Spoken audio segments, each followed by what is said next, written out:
Second one, management is pervasive. ये जो pervasive word है सर, इसका मतलब क्या है? बड़ा ही नया वर्ड दिख रहा है, बड़ा अच्छा लग रहा है आपको परवेसिव।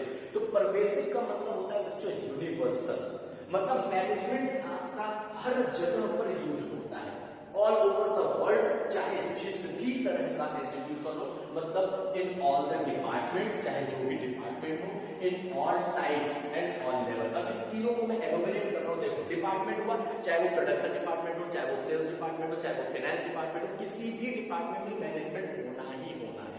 मैनेजमेंट क्यों? क्योंकि हम लोग गोल ओरिएंटेड है, तो जब गोल को अपने अचीव करना होगा तो फिर वहां पे क्या करते हैं, सारे कामों को मैनेज करते करते वहां पे मैनेजर्स बैठाए जाते हैं हर डिपार्टमेंट में। तो हर एक डिपार्टमेंट का अपना मैनेजमेंट होता है, इसी करके क्या कहा, management is pervasive. All type, बच्चों के दिमाग में ये चीज बहुत ज्यादा घर कर जाती है, भैया ये बताइए क्या सिर्फ मैनेजमेंट बड़े इंस्टीट्यूशंस में होता है, छोटे इंस्टीट्यूशंस में क्या मैनेजमेंट नहीं होता है? अगर चाहे बड़ा इंस्टीट्यूशन हो, चाहे वो आपका छोटा इंस्टीट्यूशन हो, हर इंस्टीट्यूशन में क्या होता है, आपका मैनेजमेंट होता ही होता है।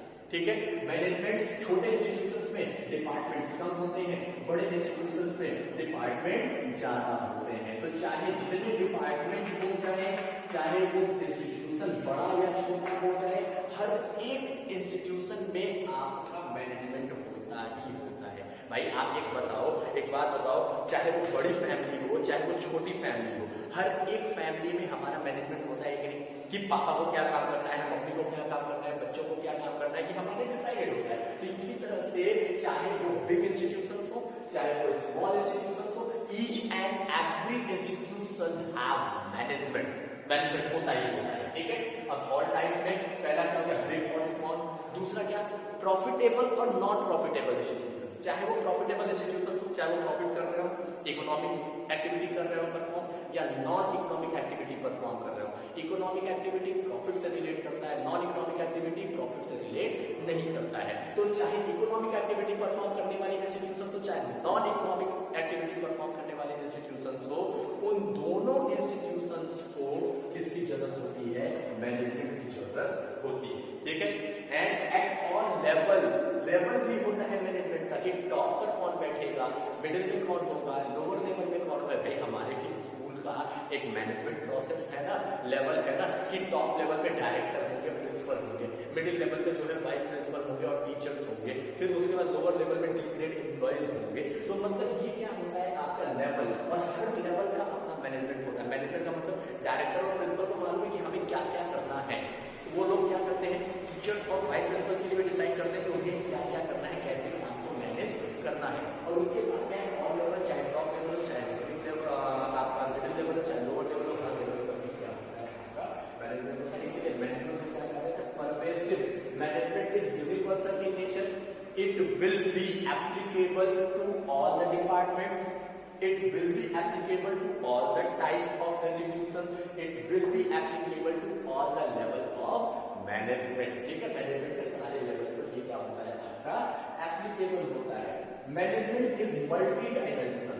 मैनेजमेंट क्या होता है, मल्टी डायमेंशनल होता है, मतलब कि इसका डायमेंशन का कोई वो नहीं, कोई हिसाब किताब नहीं होता है। मैनेजमेंट कई जगहों पर यूज हो सकता है, जैसे कि मैनेजमेंट ऑफ वर्क, मैंने इसको तीन पार्ट में डिवाइड किया, management of work, management of people and management of operation. तो यहाँ पर वर्क का मैनेजमेंट किया जाता है। अब वर्क का मैनेजमेंट कैसे होता है भैया, वर्क का मैनेजमेंट होता है कि आपने क्या किया, प्लानिंग, ऑर्गेनाइजिंग, कंट्रोलिंग। देखो भैया, दो तरह के रिसोर्सेज होते हैं, एक होता है फिजिकल रिसोर्स, एक होता है ह्यूमन रिसोर्स। तो फिजिकल रिसोर्स को हम वर्क में लेकर के आते हैं और ह्यूमन रिसोर्स को हम पीपल में लेकर के आते हैं। तो अगर हमारा एक ऑर्गेनाइजेशन है, ठीक, तो organisation, again I will take example of school.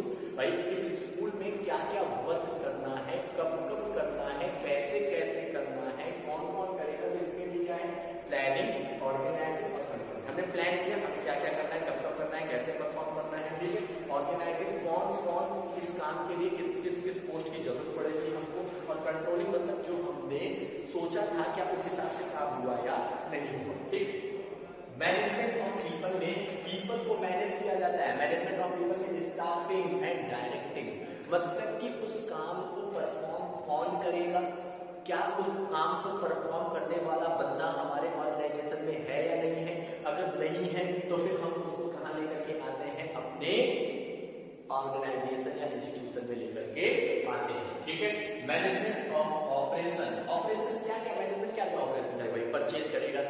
देखेगा, मार्केटिंग करेगा, फाइनेंस का डिपार्टमेंट देखेगा। दैट मीन्स ऑपरेशन, जिससे मैनेजमेंट बिजनेस आपका चलता है, ऑपरेट होता है। किससे ऑपरेट होगा? प्रोडक्शन से, परचेज से, सेल्स से, फाइनेंस से। तो ये सारे बिजनेस के ऑपरेशन है, ठीक है। अगर हम स्कूल के ऑपरेशन देखें तो स्कूल के ऑपरेशन में क्या होता है भाई कि हमें जो है एडमिशन, उसके बाद जो है पढ़ाई लिखाई, उसके बाद जो है बच्चों का एक्टिविटी, ये सारी चीजें प्रोसेस में ऑपरेशन में आती है। तो ये जो मैनेजमेंट है ऑपरेशन का, मतलब कब हमें कितना प्रोडक्शन करना है। अब हमने पता चला कि पहले सेल्स का प्रोसेस अपना लिया, गए मार्केटिंग करते और उसके बाद हमने 2000 यूनिट का ऑर्डर लेकर के चले। पता चला प्रोडक्शन हमें कितने का हो पा रहा है? 1000 यूनिट का। तो क्या ये मैनेजमेंट है? नो। मैनेजमेंट जो है आपका ऑपरेशन में चलता है कि प्रोडक्शन का परचेज कितना होगा, सेल्स कितना होगा, ये सारी चीजें किसमें होती है?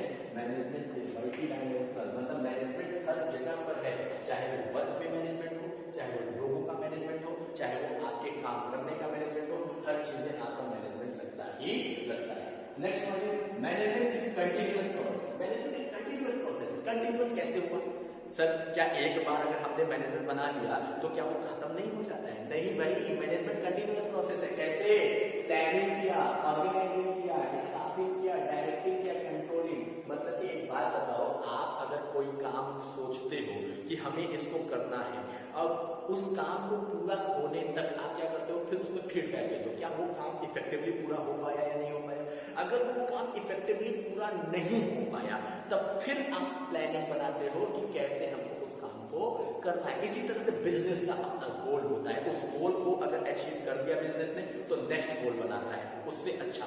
और अगर उस गोल को अचीव नहीं कर पाया तो क्यों नहीं अचीव कर पाया, फिर से उसको अचीव करने के लिए काम करता है। इसीलिए मैनेजमेंट क्या होता है? आपका कंटिन्यूअस प्रोसेस होता है। Management is a continuous process. Continuous process है भाई। हम क्यों ये कहें कि नहीं मैनेजमेंट एक बार हो गया तो फिर हो गया, आपको मैनेजमेंट करना है, चलो मैनेजमेंट प्लानिंग किया, उसके बाद ऑर्गेनाइजिंग किया, स्टाफिंग किया, डायरेक्टिंग किया, कंट्रोलिंग किया, खत्म, मैनेजमेंट हमको नहीं करना है। ऐसा नहीं होता है। कंट्रोलिंग के बाद again you will come back planning. Again किस पर आ जाते हैं? प्लानिंग पर आ जाते हैं। And management is a group activity. भाई ये ग्रुप एक्टिविटी होती है मैनेजमेंट। कैसे भाई? अगर स्कूल को ही आप ले ले, अगर किसी स्कूल में अगर उसके डायरेक्टर ने ये सोचा या उसके प्रिंसिपल ने ये सोचा कि नहीं भाई सारा का सारा काम मैं ही परफॉर्म करूंगा, मैं कंप्यूटर का भी काम देखूंगा, मैं क्लास में जा करके पढ़ाऊंगा भी, मैं जो है ऑफिस वर्क भी देखूंगा, मैं जो है अपना प्रिंसिपल भी देखूंगा, तो ऐसे हो पाएगा क्या? नो। मीन्स अगर हम कहें कि देखो भाई एक ये बंदा है जो सारे काम परफॉर्म करने के लिए कह रहा है और यहाँ पे 2-3 बंदे हैं जो क्या करेंगे, ये देखो भाई ये अकेले काम करने चले हैं, तो यहाँ पर ये अकेला कभी नहीं काम कर सकता है। क्यों? क्योंकि ग्रुप एक्टिविटी की जरूरत पड़ेगी ही पड़ेगी। Without group activity you can not perform management.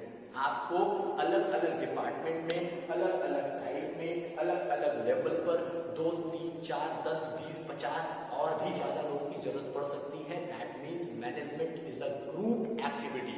बिना ग्रुप के एक्टिविटी को परफॉर्म नहीं किया जा सकता है। बिना ग्रुप के हम किसी भी चीज को अचीव नहीं कर सकते हैं। ठीक है, तो मैनेजमेंट क्या होता है? आपका एक ग्रुप एक्टिविटी होता है। And management has dynamic function. Management का अपना एक डायनेमिक फंक्शन होता है और वो डायनेमिक फंक्शन में क्या करता है मैनेजमेंट? देखो, जैसे कि मैनेजमेंट को मालूम है कि हमें आने वाले कॉम्पिटिशन को कैसे अचीव करना है। भाई कैसे टैकल करना है? भाई एक बात बताओ, क्या 1950 में जितना कंपटीशन चल रहा था क्या उतना ही कंपटीशन अब भी है? जी नहीं। टेक्नोलॉजिकल चेंजेस हो गए, टेक्नोलॉजिकल चेंजेस हो गए और टेक्नोलॉजिकल चेंजेस के साथ अगर आप अपने बिजनेस को चेंज नहीं करते हैं तो आप क्या हो जाएंगे? मार्केट से बाहर हो जाते हैं। आप क्या हो जाते हैं? मार्केट से बाहर हो जाएंगे। और अगर आप मार्केट से बाहर हो गए दैट मीन्स कि आप जो है डायनेमिक फंक्शन परफॉर्म नहीं कर रहे हैं। तो मैनेजमेंट का काम होता है डायनेमिक फंक्शन को परफॉर्म करना। डायनेमिक फंक्शन का मतलब देखिए 2 तरह के इन्वॉल्वमेंट होते हैं बिजनेस के। एक होता है इंटरनल इन्वॉल्वमेंट, एक होता है एक्सटर्नल इन्वॉल्वमेंट। इंटरनल इन्वॉल्वमेंट को कैसे टैकल करना है ये भी मैनेजमेंट का काम है और एक्सटर्नल इन्वॉल्वमेंट को कैसे टैकल करना है ये भी मैनेजमेंट का काम है। एक्सटर्नल इन्वॉल्वमेंट में क्या? पॉलिटिक्स में कुछ चेंजेस हो गया, गवर्नमेंट ने टैक्सेस खूब बढ़ा दिया आपके पर्टिकुलर प्रोडक्ट पर, तब आपने जो प्लानिंग बनाई थी उसको कैसे चेंज करके फिर आप अपने मैनेजमेंट ये आपका मैनेजमेंट शो करता है कि आपका कितना एफिशिएंट मैनेजमेंट है कि एक्सटर्नल एनवायरनमेंट को वो टैकल कर सके। भाई इफेक्ट उसका आपके गोल पर न पड़े। तो यहाँ पे मैनेजमेंट कैसा फंक्शन परफॉर्म करता है? Dynamic function. डायनेमिक फंक्शन का मतलब कि चाहे जैसा कंपटीशन आ जाए, जैसे कि आप एक एग्जांपल ले पार्ले जी का। पार्ले जी बहुत ही पुरानी कंपनी है और पार्ले जी ने क्या किया, कंपटीशन होता चला गया। भाई 1950 से पहले आ गया था आपका पार्ले जी, लेकिन आज भी हमारे घरों में पार्ले जी मिल जाता है। कैसे मिल जाता है? क्योंकि उसने डायनेमिक फंक्शन परफॉर्म किया, उसके मैनेजमेंट ने डायनेमिक फंक्शन परफॉर्म किया कि कंपटीशन चाहे जितना बढ़ता चला जाएगा, हम क्या कर सकेंगे, हम अपने आप को उसके अकॉर्डिंग चेंज कर देंगे। ठीक है, अगर अभी हमने एक रिपोर्ट पढ़ा कि भाई हमारे यहाँ 12 से 13 कम्युनिकेशन की कंपनियां थी, लेकिन जियो के आने के बाद ये कम्युनिकेशन कंपनियां सिर्फ 3 पर आके टिक गई। मतलब कि जिन लोगों ने कंपटीशन को नहीं फेस कर पाए वो क्या हो गए, मार्केट से आउट हो गए। तो उन्होंने डायनेमिक फंक्शन नहीं परफॉर्म करना है। तो अगर आपको कंपटीशन में बने रहना है तो आपको डायनेमिक फंक्शन परफॉर्म करना पड़ेगा। और मैनेजमेंट क्या करता है? डायनेमिक फंक्शन परफॉर्म करता है अगर मैनेजमेंट इफेक्टिव और एफिशिएंट है। Next last management is intangible. क्या आप मैनेजमेंट को छू सकते हो क्या? भाई अगर फॉर टेकिंग एग्जांपल, अगर आप किसी रेस्टोरेंट में गए, आप उस रेस्टोरेंट में गए, देखे कि सीट कहीं पड़ा हुआ है, चेयर कहीं पड़ा हुआ है, आप गए चेयर खींच के ले आकर के बैठे, पता चला कि 15-20 मिनट बाद एक वेटर आया, बोला कि भैया क्या चाहिए, आपने अपना ऑर्डर दिया और उसके बाद वो गया, फिर आया ही नहीं। आप क्या सोचोगे? घटिया मैनेजमेंट है एकदम, समझी में नहीं आ रही तो क्या करना है क्या नहीं करना है। लेकिन अगर उसी जगह दूसरी जगह आप गए और आपने क्या देखा कि सारे के सारे टेबल एक अच्छी जगह पे लगे हुए हैं, कहां पर आपको ऑर्डर करना है, कब आपका ऑर्डर कितनी देर में आ जाएगा, ये सारे परफॉर्मेंस आपको करके कौन दे रहा है? तो आपने क्या किया, उसको फील किया कि आपने छू के देखा क्या कि नहीं ये मैनेजमेंट छू रहा हूँ, बहुत खराब लग रहा है, बहुत ही ऊबड़ खाबड़ है इसका मैनेजमेंट। ऐसा होता है क्या? नहीं भैया, मैनेजमेंट क्या होता है आपका इंटेंजिबल है। You can feel it only, you can not touch it. आप उसको टच नहीं कर सकते हैं, अरे सॉरी, आप उसको टच नहीं कर सकते हैं, लेकिन आप उसको फील जरूर कर सकते हैं कि अच्छा है कि खराब है। और मैनेजमेंट डिसाइड करता है कि आपका बिजनेस बेहतर परफॉर्म करेगा कि नहीं करेगा। ये कहते हैं आपके कैरेक्टरिस्टिक्स ऑफ मैनेजमेंट। ठीक है, कैरेक्टरिस्टिक्स ऑफ मैनेजमेंट है। इसके साथ हमारा ये टॉपिक यहीं पे खत्म होता है। आप जो है किसी भी तरह की अगर आपको मेरे वीडियो में दिक्कत हो रही हो तो आप मेरे कमेंट बॉक्स में उसको बता सकते हैं। You can subscribe my channel and you can like my